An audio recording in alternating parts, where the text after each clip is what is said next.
नमस्कार, न्यूज 24 देख रहे हैं आप। आपके साथ मैं हूं पूजा। बात यूपी के चुनावी संग्राम की, जिसकी आज लखनऊ से होते हुए आजमगढ़ और गोरखपुर तक पहुंच गई। अमित शाह और सीएम योगी ने समाजवादी पार्टी के गढ़ में हुंकार भरी और अखिलेश यादव को चुनौती दी। साथ ही आजमगढ़ को यूनिवर्सिटी का तोहफा दिया। इस दौरान योगी ने कहा कि विश्वविद्यालय की वजह से आजमगढ़ को आर्यमगढ़ के नाम से जाना जाएगा। तो उधर योगी के गढ़ गोरखपुर में अखिलेश यादव भी एक्शन में दिखे। भारत माता की, भारत माता की। माफिया उत्तर प्रदेश छोड़कर चले गए हैं। यहाँ माफिया का राज नहीं है, कानून का। भाइयों बहनों, जो कहा सो करके दिखाया।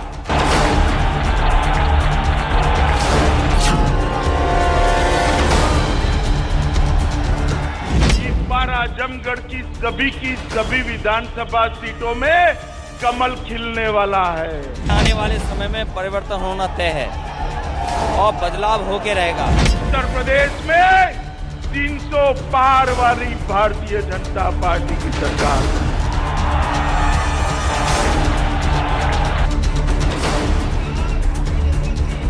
देश विरोधी गतिविधियों का अड्डा बनाकर रखा था।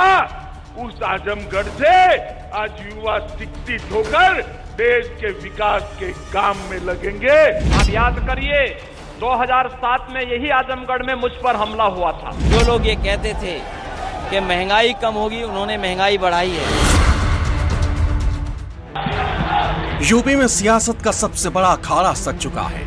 सभी सियासी दलों के सूरमा मैदान में उतर चुके हैं और एक दूसरे की घेराबंदी हो रही है। एक तरफ अमित शाह और योगी आदित्यनाथ हैं, तो दूसरी तरफ समाजवादी पार्टी के मुखिया अखिलेश यादव अकेले ही मोर्चा संभाले हुए हैं। अखिलेश यादव के गढ़ आजमगढ़ में अमित शाह और योगी ने समाजवादी पार्टी को ललकारा, तो मुख्यमंत्री योगी के गढ़ में अखिलेश यादव ने बीजेपी की किलेबंदी की। यूपी के चुनावी दंगल में बीजेपी ने समाजवादी पार्टी की घेरेबंदी शुरू कर दी है। गृह मंत्री अमित शाह और मुख्यमंत्री योगी आदित्यनाथ ने अखिलेश यादव के गढ़ आजमगढ़ से चुनावी हुंकार भरी। साथ ही साथ अखिलेश यादव पर शहर की छवि को धूमिल करने का गंभीर आरोप भी लगाया। भारत माता की।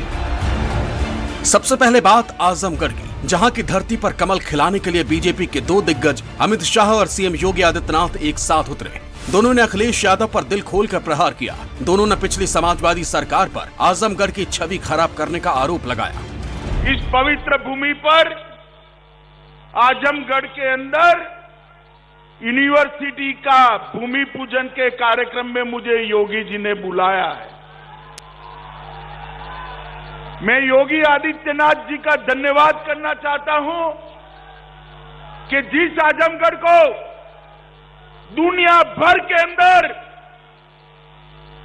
सपा के शासन के अंदर कट्टरवादी सोच और आतंकवाद की पनाहगाह के रूप में जाना जाता था, आजमगढ़ ने भले ही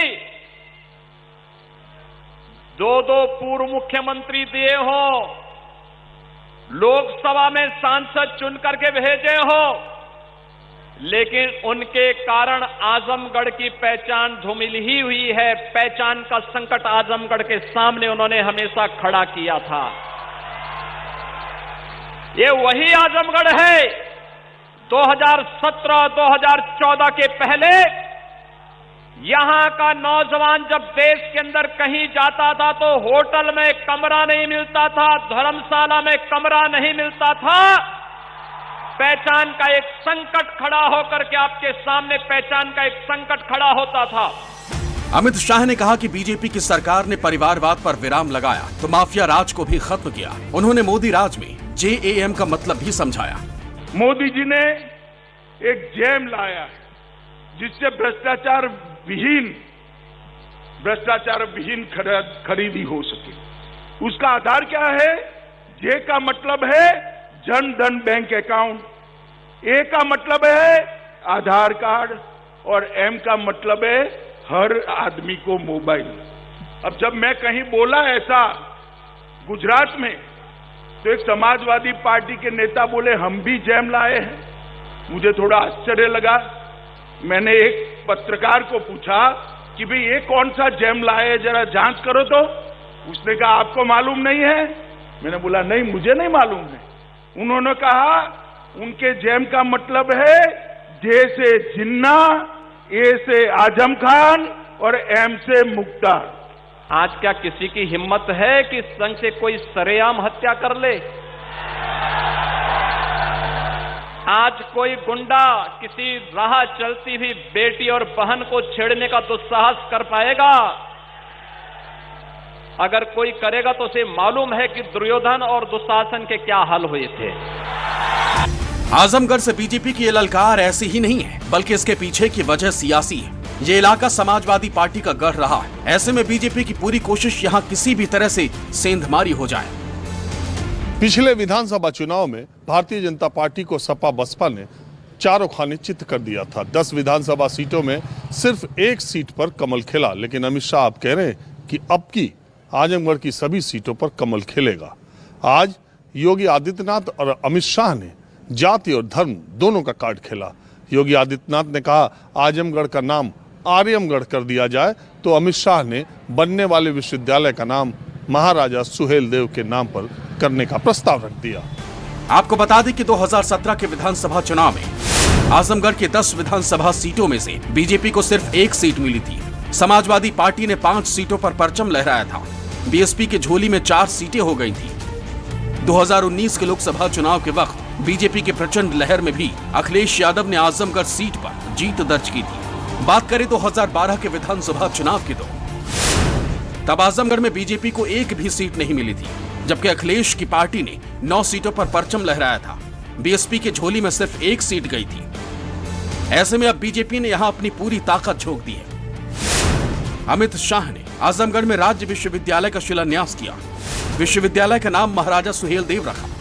उत्तर प्रदेश बाबा विश्वनाथ की भूमि है, प्रभु श्री राम की भूमि है, योगेश्वर कृष्ण की भूमि है, तथागत बुद्ध, आदिनाथ ऋषभदेव, संत कबीर, गुरु गोरखनाथ, महाराज सुहेलदेव और पंडित मदन मोहन मालवीय की भूमि है। मित्रों, इस पवित्र भूमि पर जहां कभी वशिष्ठ मुनि का आश्रम हुआ करता था, वही भूमि पर आज फिर से एक बार मां सरस्वती का मंदिर बनने जा रहा है।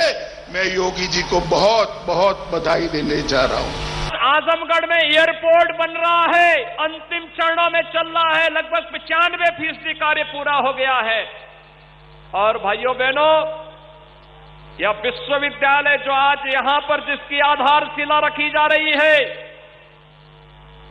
यह विश्वविद्यालय आजमगढ़ को सचमुच आर्यमगढ़ बना ही देगा, इसमें अब कोई संदेह होना ही नहीं चाहिए। समाजवादी पार्टी के इस किले में सेंध लगाने के लिए 3 महीने में प्रधानमंत्री मोदी करीब 4 बार पूर्वांचल की धरती पर आ चुके हैं। अमित शाह और योगी भी पूरी ताकत लगा रहे हैं, क्योंकि आजमगढ़ जिले की सीमाएं जौनपुर, वाराणसी, मऊ, गाजीपुर, सुल्तानपुर, अंबेडकर नगर और गोरखपुर जैसे 7 जिलों से घिरी है। समाजवादी चिंतक राम मनोहर लोहिया के जमाने से यह जिला समाजवादी विचारधारा से काफी प्रभावित रहा है।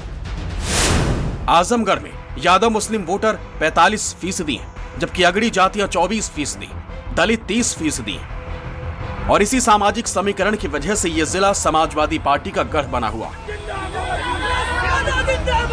अब बारी 2022 की है। ऐसे में देखना यह है कि बीजेपी अपनी रणनीति में कामयाब होती है या फिर अखिलेश ही बाजी मारने में कामयाब होते हैं। Bureau report, news 24। आजमगढ़ में अमित शाह और योगी गरज रहे थे, तो गोरखपुर में अखिलेश यादव शक्ति प्रदर्शन दिखा रहे थे। समाजवादी विजय रथ को हरी झंडी दिखाई और रोड शो किया।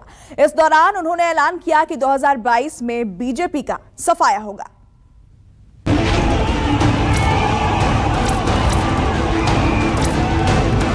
गोरखपुर की जनता इंतजार कर रही थी विकास का, लेकिन गोरखपुर में नाव से चलना पड़ रहा है।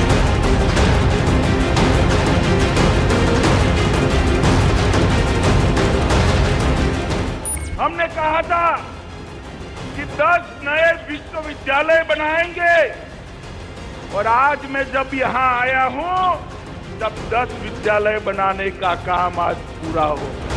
विश्वविद्यालय युवाओं के सपनों को साकार करेगा, आजमगढ़ की प्रगति का द्वार खोलेगा।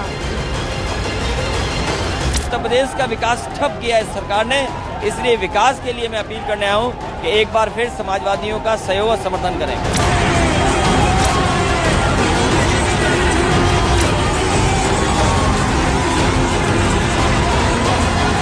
आज पूर्वांचल एक्सप्रेसवे आपके विकास की धुरी बन रही है। भारत माता की। जैसे जैसे वक्त बीतता जा रहा है, यूपी का सियासी पारा हाई होता जा रहा है। 2022 के सत्ता का संग्राम लखनऊ से होते हुए पूर्वांचल की धरती आजमगढ़ और गोरखपुर पहुंच चुका है। आजमगढ़ में अमित शाह और योगी ने समाजवादी पार्टी का किला ढहाने की कोशिश की, तो गोरखपुर में अखिलेश ने अपनी समाजवादी विजय यात्रा को रवाना किया। अखिलेश के गढ़ में बीजेपी तो योगी के गढ़ में अखिलेश यादव सेंधमारी की कोशिश में है। समाजवादी पार्टी के राष्ट्रीय अध्यक्ष अखिलेश यादव ने आज गोरखपुर में समाजवादी विजय रथ यात्रा निकाली और योगी सरकार पर ताबड़तोड़ हमले भी किए। जिस तरह से आजमगढ़ बीजेपी के लिए अभेद किले की तरह रहा है, ठीक उसी तरह से गोरखपुर में समाजवादी पार्टी की साख का सवाल रहा है। और अब बारी 2022 की, इसलिए अखिलेश पूरी ताकत के साथ मैदान में है। इस वक्त मैं समाजवादी पार्टी के राष्ट्रीय अध्यक्ष अखिलेश यादव के साथ उनके विजय रथ पर मौजूद हूं और पहले मैं आपको बाहर की तस्वीर दिखाता हूं कि देखिए यहाँ पर जितने भी नौजवान हैं वो अखिलेश यादव के साथ सेल्फी लेने की कोशिश कर रहे हैं और उनका अभिवादन कर रहे हैं। हमारे साथ अखिलेश जी मौजूद हैं। अखिलेश जी, जब आपने गोरखपुर एयरपोर्ट से यात्रा शुरू की, मैं भी साथ में था, आज भीड़ बहुत जबरदस्त देखने को मिल रही है, क्या संदेश है?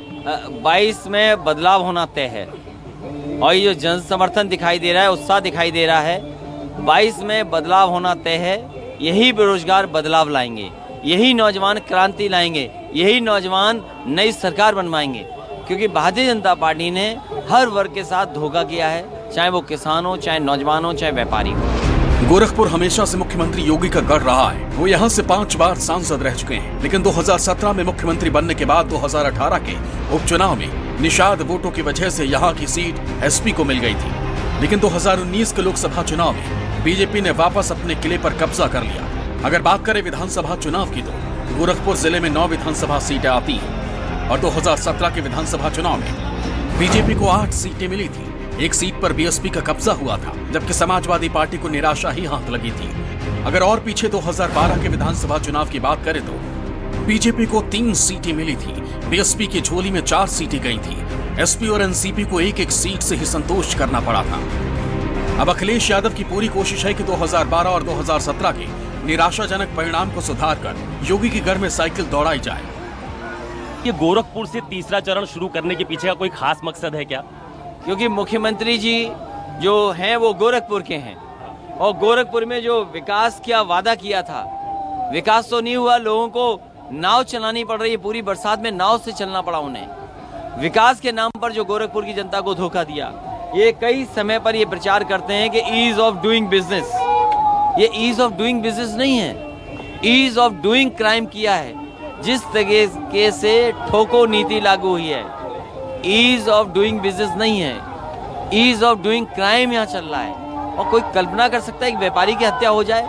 अब आप उम्मीद करते हो कि व्यापारी कैसे लाएंगे आपके यहाँ इन्वेस्टमेंट, कैसे नौकरी मिलेगी, कैसे रोजगार मिलेगी? आपको बता दें कि गोरखपुर में निषाद वोटर्स की संख्या करीब 3.5 लाख है, जो काफी निर्णायक भूमिका में है। यादव और दलित वोटर्स की संख्या करीब 2 लाख है। करीब 1.5 लाख मुस्लिम मतदाता है और ब्राह्मण वोटर्स की संख्या भी 1.5 लाख बताई जाती है। कहा जाता है कि गोरखपुर में जिसके साथ निषाद होते हैं उसकी जीत करीब करीब तय हो जाती है। ऐसे में अखिलेश यादव और बीजेपी दोनों की नजर इसी वोट बैंक पर रहती है। अशोक तिवारी, न्यूज़ 24, गोरखपुर।